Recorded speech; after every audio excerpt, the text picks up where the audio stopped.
My name is Gabriella. I'm 35 years old, currently living and working in Austin, but the story I'm about to share with you doesn't begin where I live now. It begins in the place I was driven out of on a snowy night 12 years ago, the Worthington family mansion in the heart of Boston.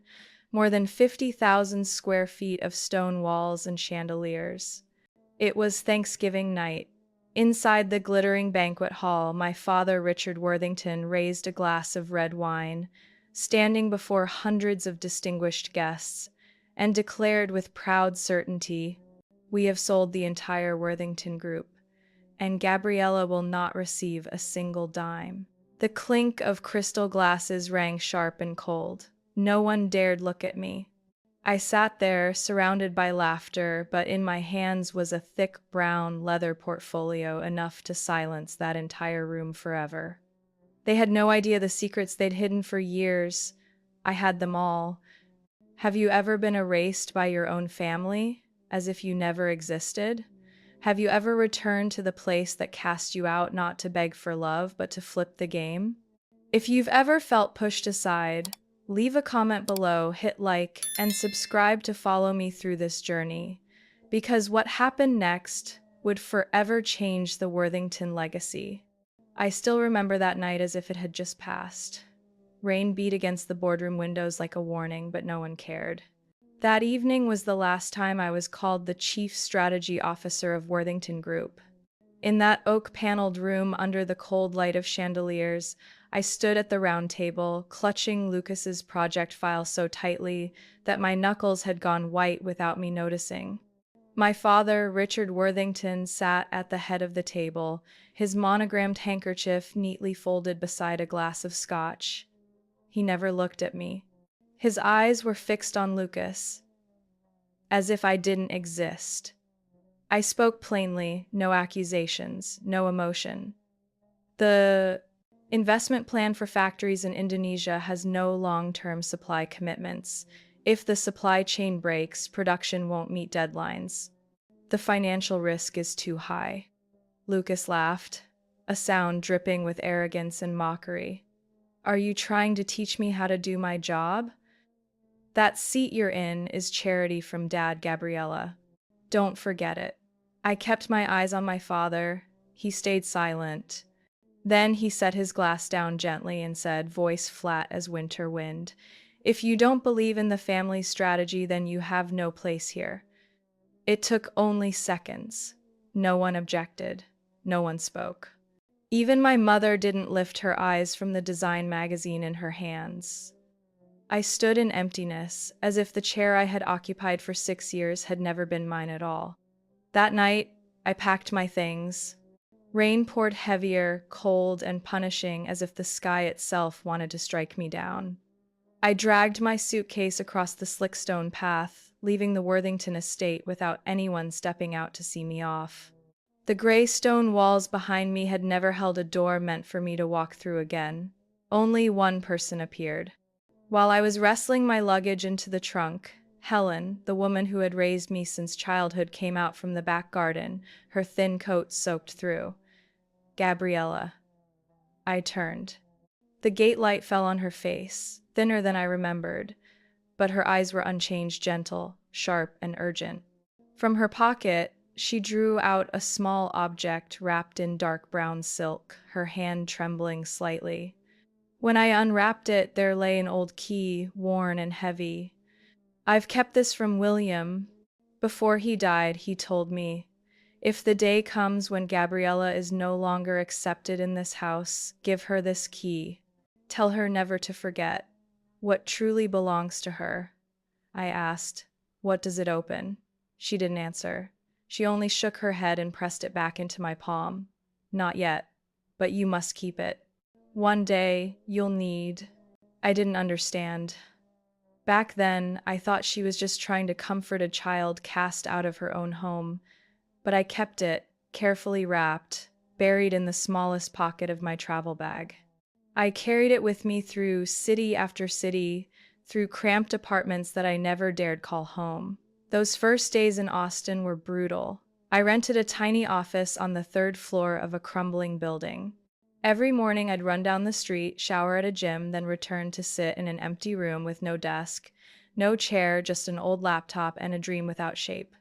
No one remembered who I was. No Worthington name to open doors. I had to start from zero. Sometimes I wasn't even sure what I was doing, but I didn't stop.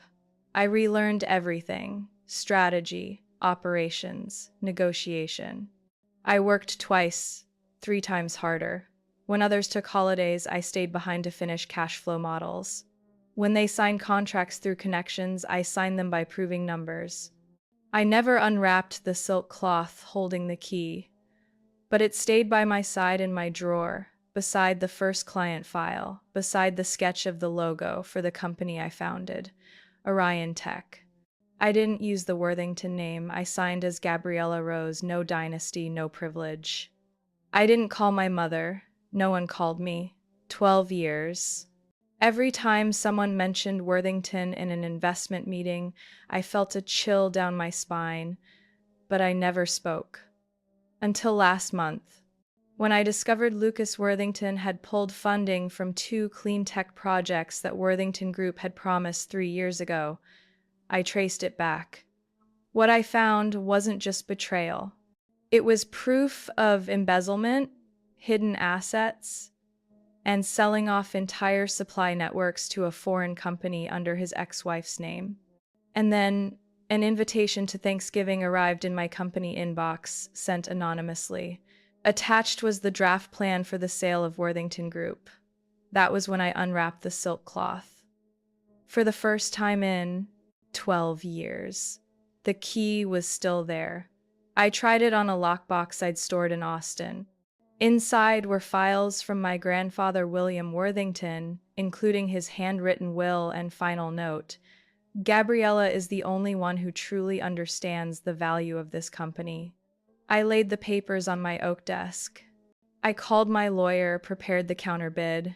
Then I booked a flight to Boston. And tonight, under those glittering chandeliers, when my father declared I would get nothing, I simply tightened my hand around the silent portfolio in my lap. Because they didn't know I had already bought controlling shares of Worthington Group through 3 shell companies. No one noticed. No one suspected. I hadn't come back for forgiveness. I came back to reclaim what was mine.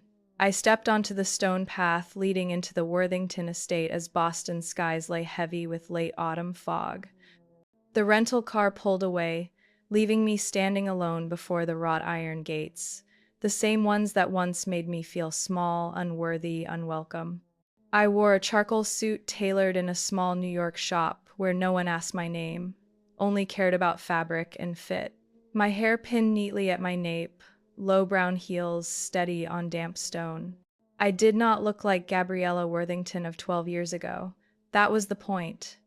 The gates opened after a brief buzz. No butler waiting, no greetings.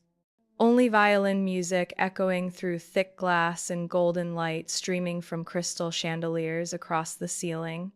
I walked into the foyer. The familiar scent of cinnamon candles and cedarwood, my mother's holiday favorite, rushed back at me. My heart tightened despite my resolve. The banquet table stretched across the grand hall. Leather chairs lined in symmetry around walnut wood, silk runner draped, crystal glasses filled with red wine. At the head sat my father, regal as a portrait, while Lucas laughed with a young investor, gesturing toward the drive where a brand new McLaren glowed. 18 days straight from Woking. Exclusive color, Lucas bragged loudly, making sure everyone heard. Across the room, Madison posed before a full-length mirror, adjusting the rhinestone belt on her crimson dress. Her phone perched on a tripod streamed live as she giggled, flipping her hair. Hey loves, happy Thanksgiving. Madison here at the Worthington Mansion, Beacon Hill. Gorgeous, right? No one noticed me standing there. I slipped toward the sidebar, where the light softened and music dulled to background hum. There sat my mother, alone. Her dark teal silk dress reflected the gray in her eyes like rain mirrors. A half-drained glass dangled loosely from her fingers. I couldn't tell if she had seen me. I stepped closer and said quietly, "Hi, Mom." She turned. For a fleeting second, I saw the woman who once brushed my hair every morning, kissed my forehead before school. Then it vanished, replaced by a hazy smile. "Gabriella, you really came back?" I nodded. "You look better than when I last saw you." She laughed softly, raspy. "It's the wine. It hides a lot." I didn't answer. I slid a glass of water from the bar and offered it. She took it, swirling but not drinking, her eyes drifting toward my father at the head of the table, glowing in his crowd. "Tonight he'll play the lead, like always," she said. "And you will be the stranger." "I didn't come to play any role," I replied evenly. "I just want to hear his announcement with my own ears." She set the glass down and looked directly at me. "You brought something. I can feel it." I didn't deny it. I rested my black clutch across my lap, unopened. "If what he announces is true, then I have reason to speak." Her gaze lingered, then she nodded faintly. "Don't let them fool you again." I rose and walked back toward the banquet hall. The dinner bell had rung. Guests gathered, board members, shareholders, distant relatives I barely remembered. My seat was placed at the far end, near Madison, far from my father and Lucas. No one told me to sit there, but the small name card already on the table said enough. I sat down, unfolding my napkin carefully, as if preparing for a chess match. Lucas sat across from me, smirking. "Gabriella, didn't expect to see you here. Did your little software company give you the holiday off?"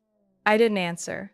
I just looked at him silently, then shifted my gaze to my father, who was standing and tapping his glass.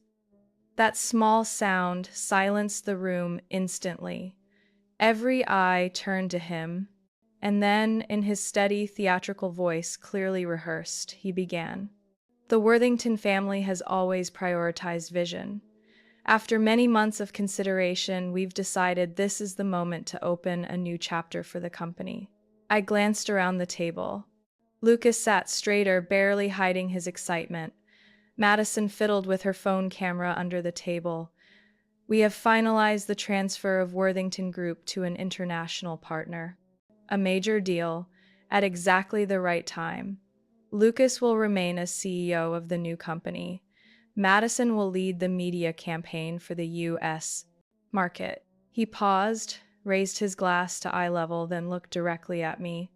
"And Gabriella will have no role in this new era. The board has unanimously agreed." "Congratulations, children." I heard crystal clinking, handshakes, toasts swirling around me like wind brushing stone walls.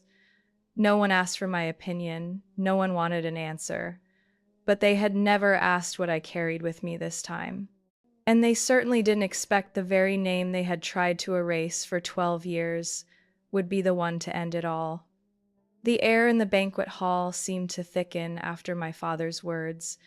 His gaze drifted over each guest, stopping on those nodding in approval, then sliding past me as if I were an empty chair. I didn't react, didn't move, just lifted a glass of water while everyone else toasted with hollow words.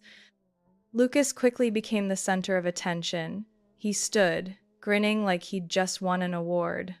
"Let's raise our glasses to a new chapter of Worthington Group. I promise I'll take our family brand to greater heights." Scattered applause followed. I didn't join in. Instead, I set my glass down, folded my napkin neatly. In my head, memories piled over one another. Board meetings with my grandfather, where he explained the company's core values. The files he let me read at 18 about future product lines. The numbers I once spent weeks analyzing at his side.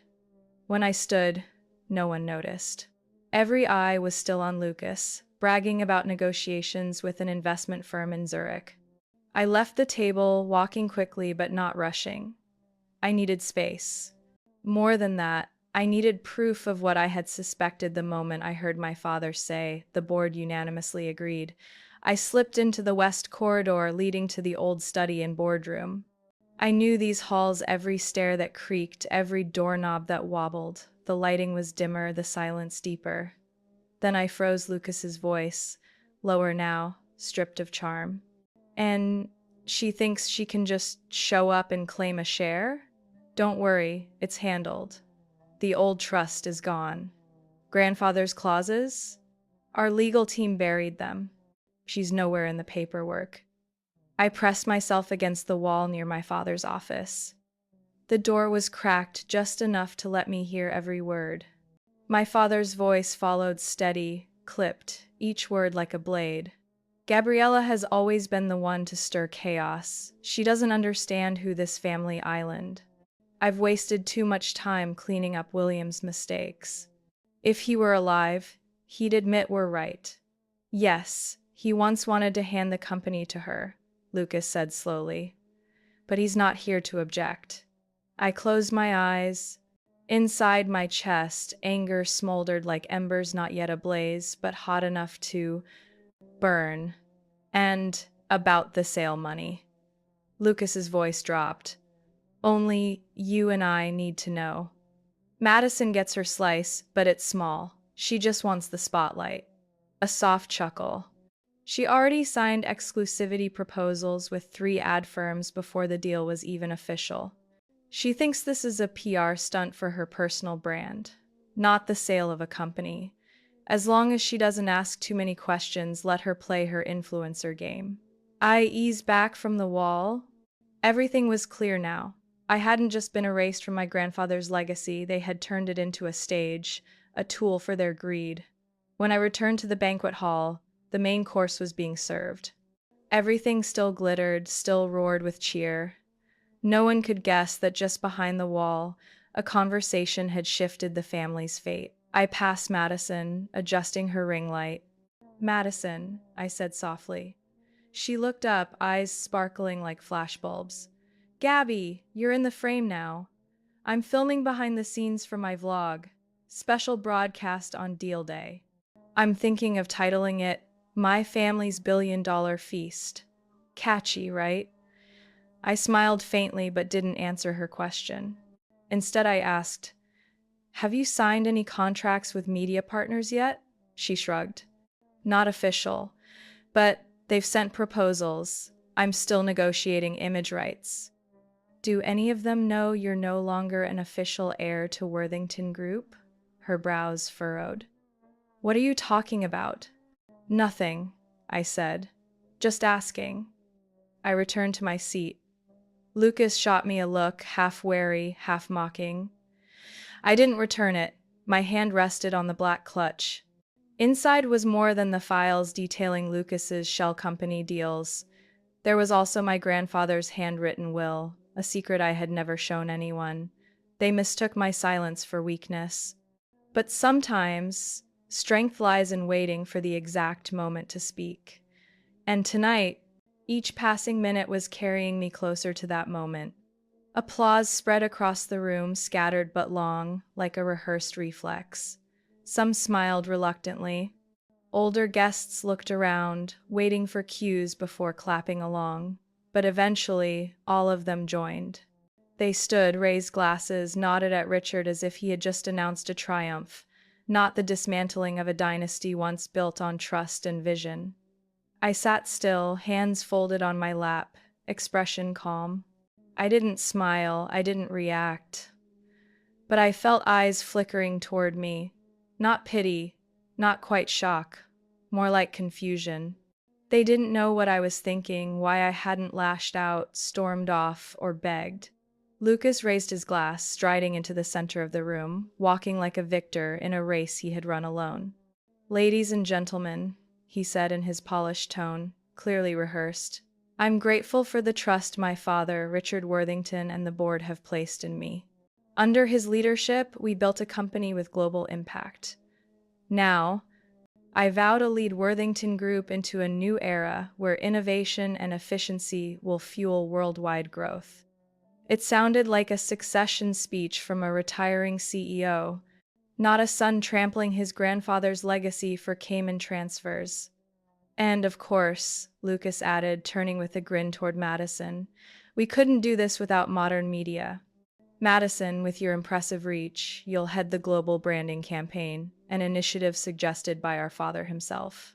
Madison blushed, tucked her hair back, smiled shyly. She adjusted her phone, panning across her face before pointing it at me. "Don't forget to follow me on Instagram for behind the scenes of the deal of the century," she whispered through her teeth, loud enough for nearby tables to hear. I didn't look at her. I looked at my father. He sat at the head of the table, hands folded neatly on the polished oak. He hadn't spoken since the announcement. He seemed to be listening to the praise or waiting for my response, and he wasn't the only one waiting. Across the hall, near the marble fireplace, I caught the gaze of Mr. Aldridge, my grandfather's trusted financial advisor. He wasn't clapping, he wasn't smiling. He was studying me, as if weighing the steadiness of the hand resting on my leather clutch. I opened it slowly, calmly. The file was divided into 3 sections: illegal financial transactions, forged internal contracts, falsified tax reports with Lucas's electronic signature. I didn't intend to break the room just yet. I needed a reason to stand, one spark. Lucas provided it. He turned to me, eyes glinting with a mockery disguised as pity. "Gabriella, you haven't shared how you feel about the deal. I thought you'd be relieved not having to carry the family legacy anymore." Laughter bubbled from nearby tables. A stranger nudged Lucas approvingly. I rose deliberately, clutch still in hand. "No burden is heavier than watching your grandfather's legacy sold off like expired stock," I said evenly. "And no disappointment runs deeper than seeing the father you once trusted collude with the man who embezzled more than $5 million from the company's strategic development funds." The room fell silent, so silent it felt as though the air had been sucked out. Lucas blinked, eyes darting to my father, searching for denial, for rescue. But Richard said nothing. He looked at me, gaze half cold, half calculating. I placed the file on the table. A few guests began whispering. Mr. Aldridge rose and stepped closer, as if unwilling to miss a single detail. I turned the first page. "This is a copy of the transactions Lucas Worthington signed under the title of Project Director, transferring money from 3 internal accounts to a shell company named Lawrence Partners. The company was incorporated in Delaware, with a proxy as its representative, but the true owner is Lucas himself." I flipped to the next. "The following page is a contract, transferring 3 parcels of company-owned land into private hands. The approval signature belongs to Richard Worthington. No board review, no audit, no disclosure." A woman near the head of the table leaned toward her companion, whispering. An older man pulled reading glasses from his breast pocket, adjusted them, and began scanning the papers. Madison hissed under her breath, "What are you doing? This is a family dinner." I didn't answer. I looked straight at Lucas, then turned to my father. "You once told me I didn't understand the value of Worthington Group, but it seems you were wrong. I'm not destroying it. I'm protecting what's left from being stripped bare." My mother, silent until now, gently set her glass down. Her hand was steady. She looked at me for a long moment, then turned to Richard. Her eyes were no longer vacant, they demanded an answer. And so did I. I held my gaze on my father's face while he remained wordless. Not because he lacked confidence, but because I knew he was calculating my next move. That was how he always handled crises, not with anger, not with denial, but with silence. Like a seasoned chess player searching for one final escape. I didn't give him the time.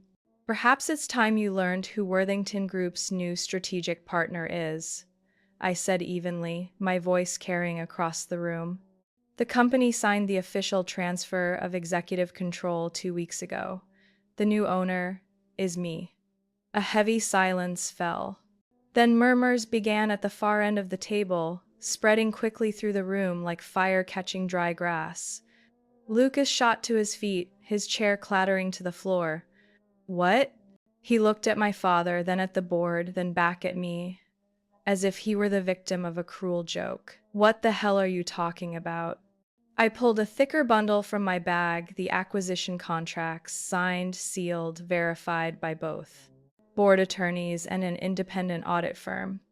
8 weeks ago, I explained, minority shareholders sold their stakes to 3 venture capital firms: Helix Capital, Franklin and Knox, and Fairgrove.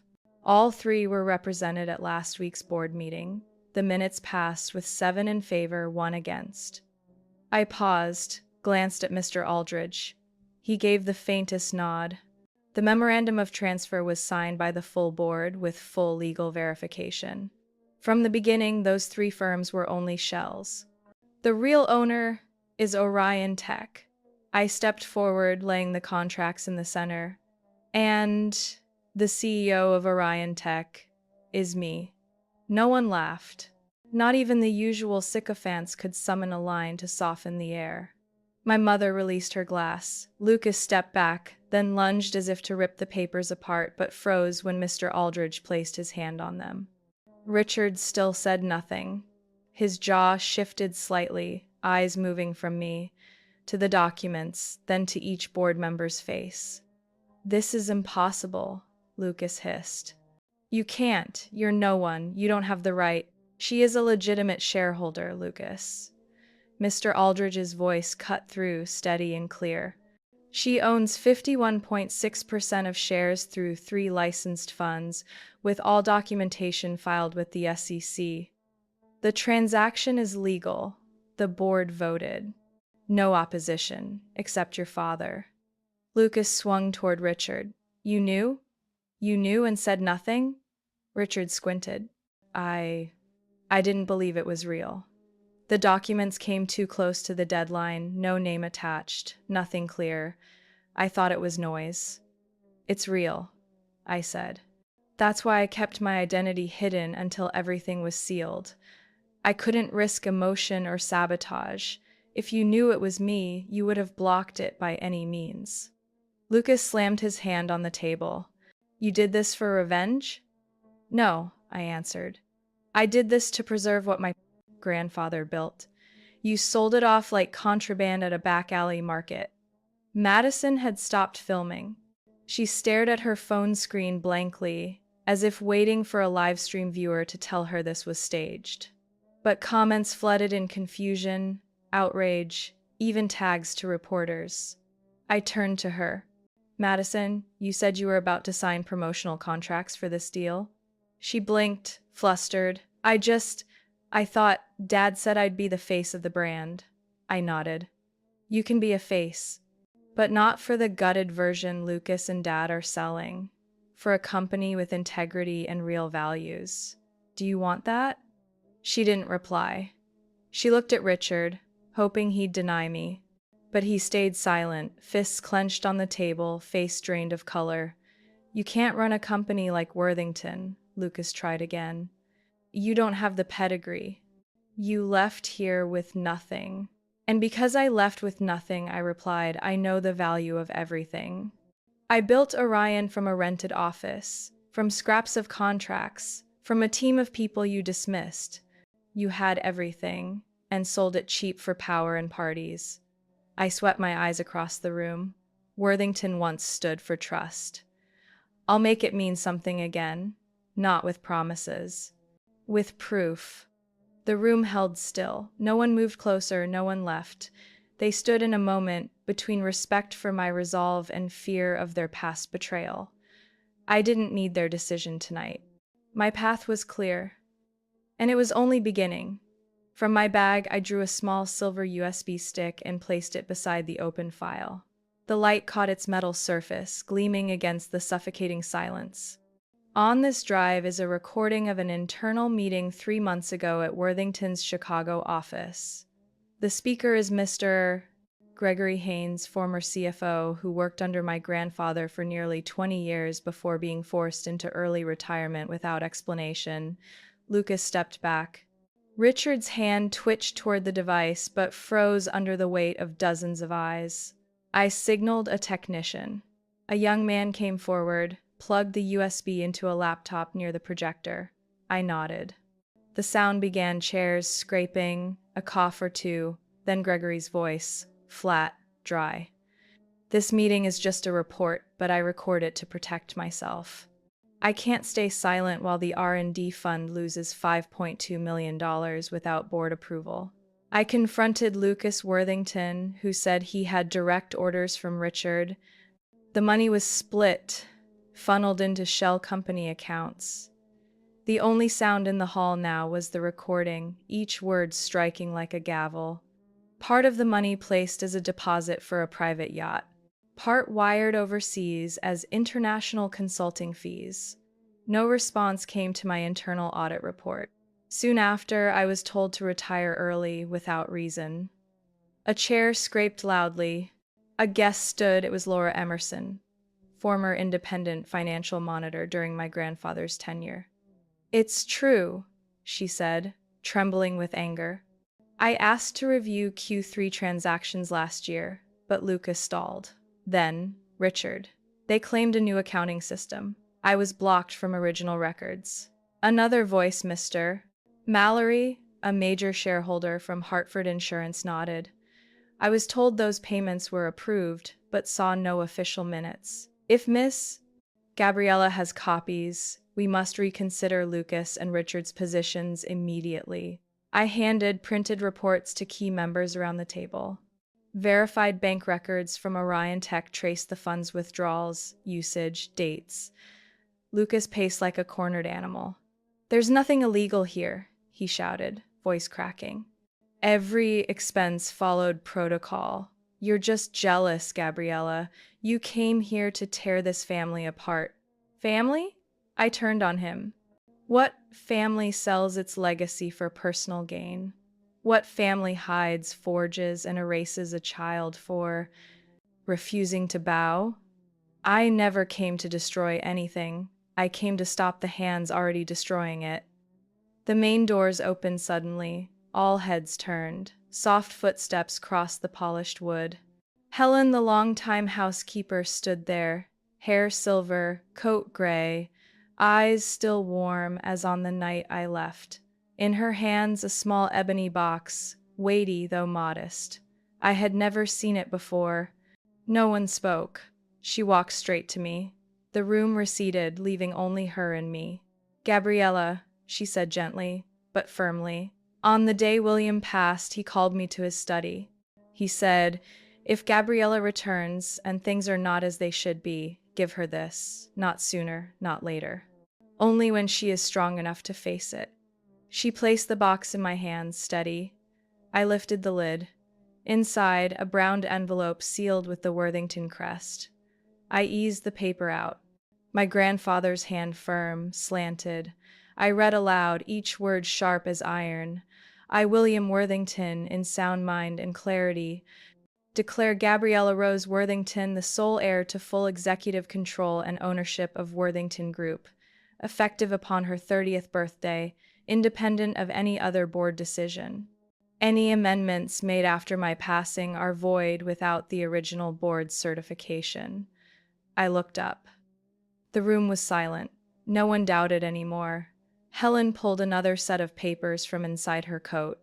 "This is a notarized copy from Mr. Williams' personal attorney. I've kept it for 12 years, as his will instructed, and tonight I return it to the one who deserves it."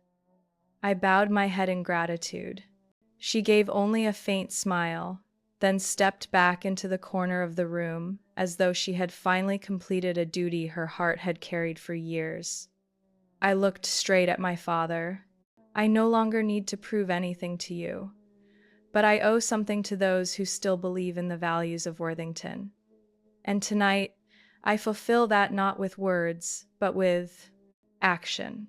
He didn't respond, but his shoulders sagged, and in those eyes that always seemed like cold steel, a thin crack of weariness appeared. The faint rustle of paper echoed as I folded my grandfather's will and placed it back into the ebony box Helen had given me. The weight of what had just been revealed still hung in the air, as if even the crystal chandeliers above were holding their breath. My father sat motionless, hands clasped neatly on the table, but his knuckles had turned white. The anger buried beneath his feigned calm was something I had known since childhood, his way of facing defeat he couldn't control. Then he stood. The movement wasn't quick, but it was firm. "Call Mr. Madsen," he ordered, eyes fixed only on one of his legal aides at the end of the table. "Tell him to prepare an emergency filing. We'll contest this transfer in court and nullify the entire transaction between the board and Orion Tech." Lucas jumped in, his voice sharp, grasping for control. "And don't forget espionage. She used a false identity, built a company just to steal family assets. She infiltrated, monitored transactions, gathered data illegally. We'll sue, drag her before a jury if we must." I didn't turn to them. Instead, I leaned slightly toward the technician seated behind the projector, speaking softly so as not to shatter the room's fragile silence. "Show the second set of files, folder Cayman hidden accounts." The operator blinked, checked with me again, then opened the file. The screen lit up with bank statements, electronically certified by a private bank in the Cayman Islands. Each line pointed to an entity with a hidden corporate code, but the final beneficiary was clear: Lucas Richard Worthington. The inflows came from companies that had won internal Worthington contracts over the past 3 years. Transfers in steady intervals, sometimes more than $200,000 at once, labeled as strategic. Consulting fees, expenses never once reported to the Central Finance Office. The room's air sank heavy. All whispers vanished. I raised my eyes to Lucas, his face flushed, throat locked, unable to speak. His hand, still pointing at me, trembled. "No, that's... I cut him off. These transactions were verified by an independent financial investigation team hired by Orion before we purchased the shares. I held back the final report until today, because I wanted to give you the chance to admit it yourselves if there was any honor left." I advanced to the next file. The screen now displayed a memorandum of agreement between Richard Worthington and a real estate company headquartered in Shanghai. The upfront payment totaled $2.7 million, recorded as fees for priority internal access. The contract bore Richard's full signature, along with a photo of the original document. A handwritten note read, "No need for the board to know." I turned to my father. "My question remains. Did you take this money for the benefit of Worthington Group or for another hidden account in Cayman, under the name of a shell company controlled through a third-party attorney?" Some board members began to rise. Mr. Mallory, pale-faced, stepped closer to the display. "I voted in favor because we were told Orion was necessary. But if this was the foundation Richard used to push the deal, I must call for the board to reconvene. We cannot endorse any agreement built on deception." Lucas slammed his hand on the table, fury twisting like a man drowning in a whirlpool. "You have no right to do this. You're not part of this family. You abandoned it all." I faced him, my voice calm. "I didn't leave because I abandoned anything. I left because no one in this family held on to the values grandfather taught us.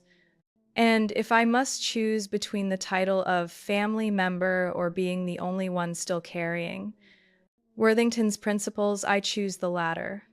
Madison had sunk into her chair, face pale, mascara smudged around her eyes. "I'm going to lose everything, aren't I?" She asked no one in particular, voice breaking. "The campaign funding, the PR contracts, next month's event, all canceled?" I walked closer, speaking more gently to her. "Madison, you lose nothing if you're willing to start on real ground. You're smart, you have influence. But you must decide, do you want to be an empty symbol or someone who builds something that lasts? The choice is yours." She looked up at me, bewildered, like a child unsure of the weight of the choice before her. I turned back to the far end of the room, where Richard still stood, frozen. "I didn't come here for revenge, Father, but I won't let these wrongs continue. Those who once trusted Worthington deserve the truth, and tonight, that truth begins." He still said nothing. but I could sense something in him breaking. Not defeat, but the realization that everything he had hidden was finally laid bare. I remained there, surrounded by faces I had known all my life as background characters to my silence, the eldest daughter, the sidelined one, the forgotten seat. Yet now, no one rose to leave, no one dared speak against me.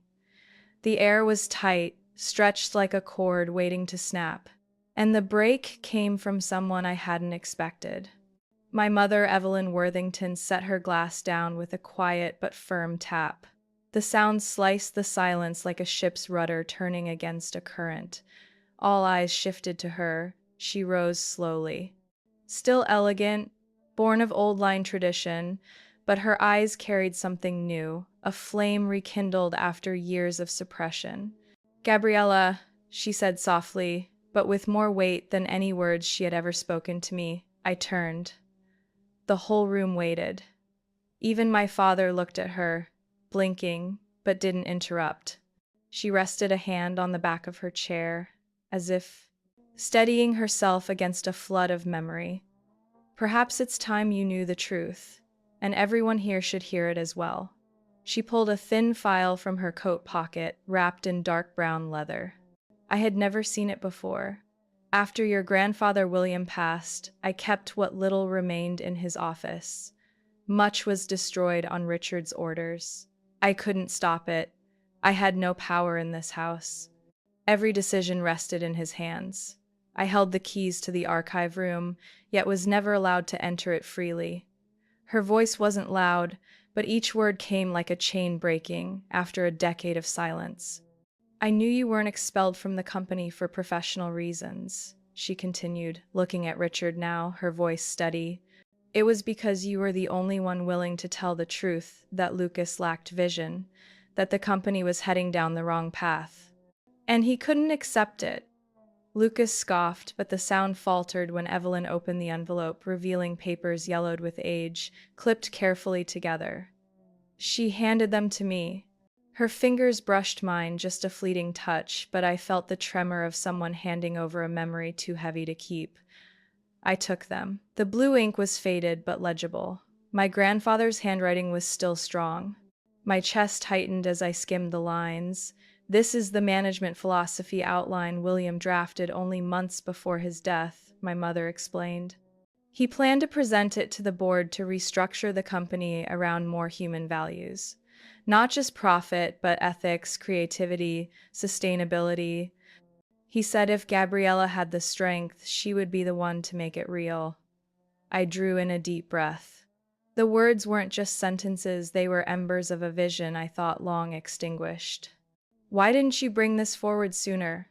I asked, my voice catching. She turned briefly aside, then faced me with a calm I had never seen. "Because I was afraid. I lived under the shadow of a man who decided everything from the curtains to the fate of his children. I chose silence to preserve the illusion of peace. But I was wrong.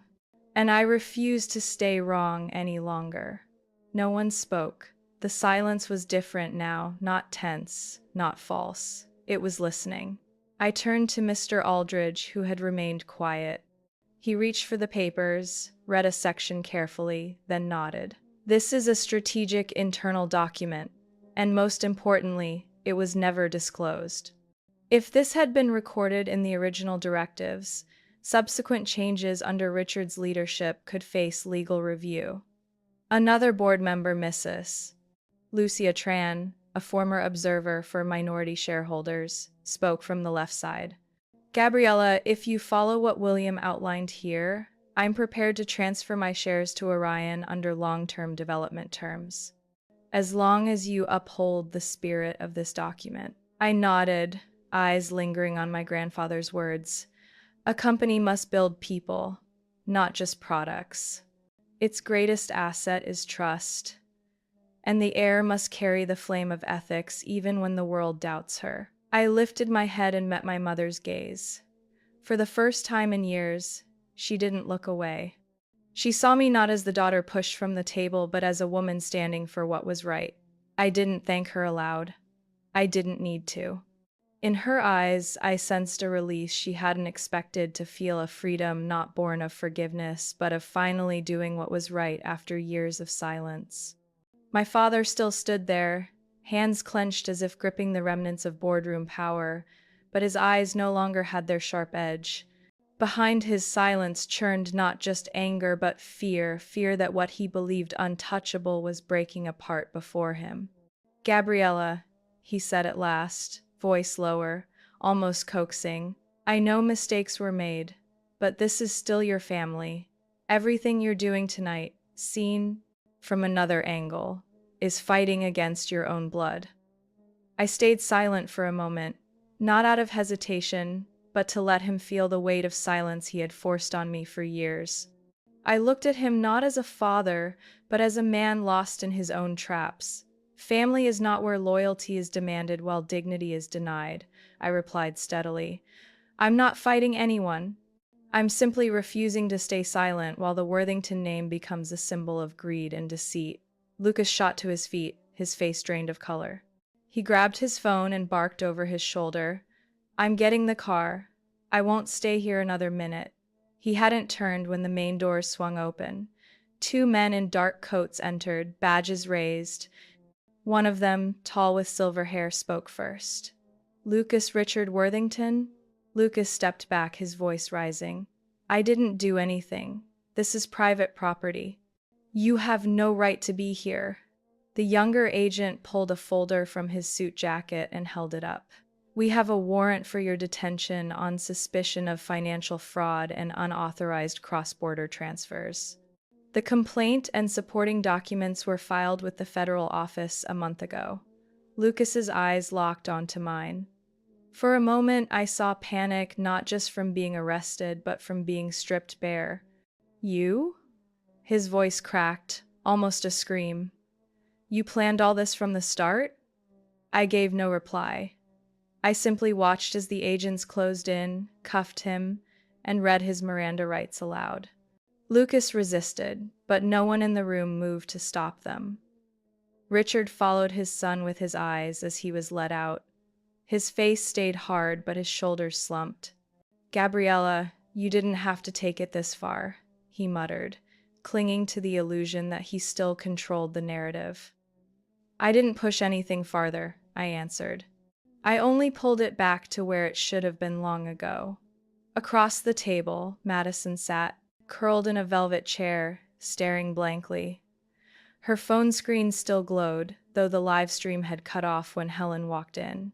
Notifications flashed nonstop, social media buzzing with reactions as the outside world pierced the image she had tried to curate with filters and carefully crafted words.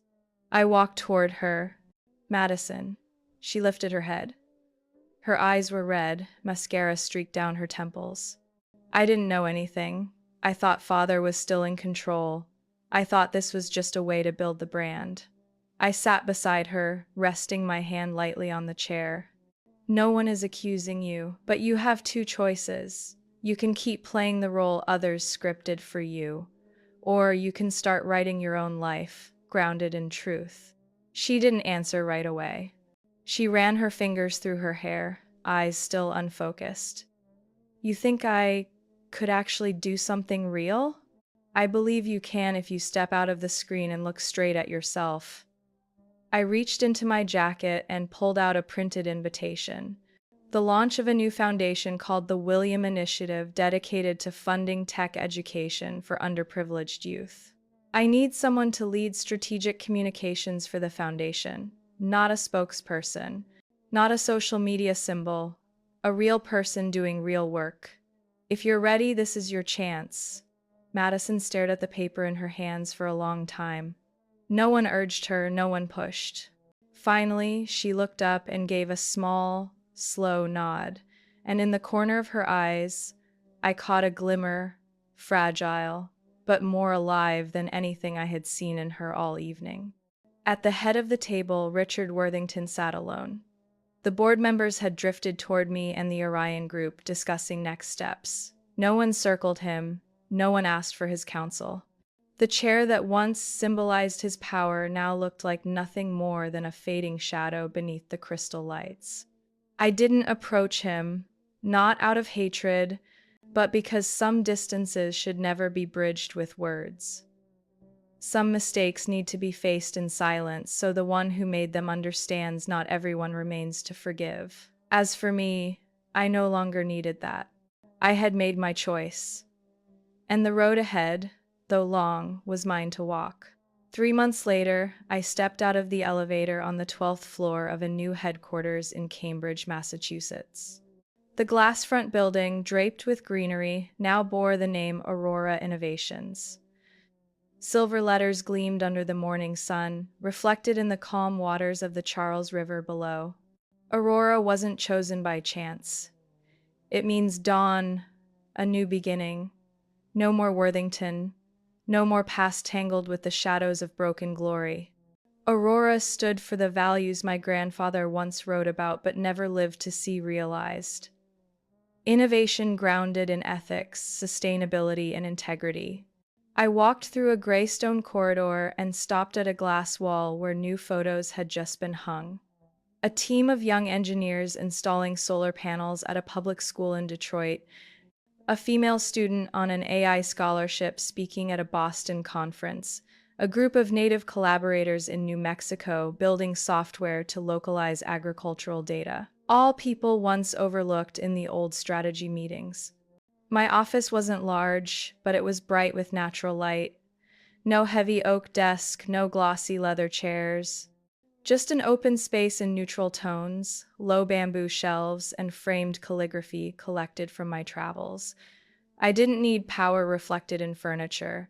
I needed quiet enough to listen, space enough to share. My mother was waiting in the adjoining meeting room. She sat upright, eyes clear, her hair now cut shorter, neat and purposeful like the complications she had trimmed away from her life. Around her neck was a cream silk scarf, the gift I had brought from Kyoto last month after visiting a green microchip research institute. "Are you ready for the foundation meeting?" I asked, laying a quarterly plan report on the table before her. "Yes," she nodded. "Last night I spoke with the dean at Michigan State.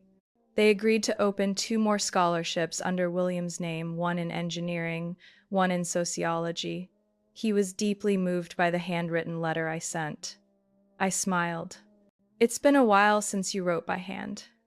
"I used to think my hands only remembered how to hold a glass of wine," she said quietly. "But it seems when I write about your grandfather, about you, about things worth believing in, my hands remember." No more words were needed. I placed my hand lightly on the table, touching hers. Not to console, but to share a quiet truth, that the greatest change doesn't come from shifting the world, but from turning inward and beginning again. After the meeting, I walked to the rooftop garden behind the building. Helen sat on a wooden chair near a patch of lavender, wearing her familiar gray sweater. Today, though, she was the guest of honor at the unveiling of the Aurora Legacy Council. "I thought you'd forget an old woman once you got your big title," she teased, eyes still on the sunny courtyard. "No one forgets the one who believed in them when no one else did," I said, taking the seat beside her. She placed a small linen-wrapped bundle in my hand. "I kept this in a drawer for 12 years. William gave it to me when his illness turned worse. He said, when she is strong enough to leave, she will be strong enough to return. And when she returns, give her this.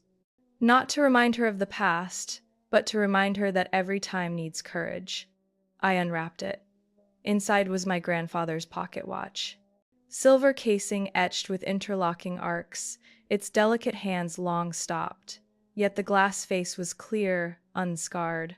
I rose and stepped back into my office. In the corner stood a new display case, tempered glass, reclaimed wood frame, soft light rising from below. Inside was the original blueprint of Worthington's first product, a medical microchip my grandfather had drawn in blue ink. I opened the case and placed the pocket watch beside the blueprint. They fit together perfectly. I pressed my hand against the clear glass, gazing at my blurred reflection between the relics, one rooted in the past, the other shaping the present. "Legacy isn't something we inherit," I whispered. "It's something we build." I stood there a moment longer, then turned away. In the hall outside, footsteps echoed, young voices brimming with ideas. A new generation sketching their own paths, not following footprints, but drawing lines of their own, and I was only the one holding the light for them to move forward. The story ends here today, but the questions about value, about legacy, and about how we define success still linger in the air. I ask myself, if you were in Gabriella's place, what would you do? Would you have the courage to defend what you believe is right, even if it meant forcing your family to face the truth? Or would you choose silence, letting everything drift unseen? Legacy is not wealth or power alone. It's how we live, how we build, and how we leave our mark for the next generation. Every decision, every action, small or large, shapes what others will remember us by. I want to hear your thoughts on this story. Do you sympathize with Gabriella? Do you think what she did was too harsh, or exactly what was needed? Share your feelings in the comments below. And if you want to keep walking with me through more stories of life, family, difficult choices, and hard-earned lessons, hit subscribe and turn on notifications. The stories ahead will bring more surprises, more emotion, and maybe even help you see your own life reflected in someone else's journey.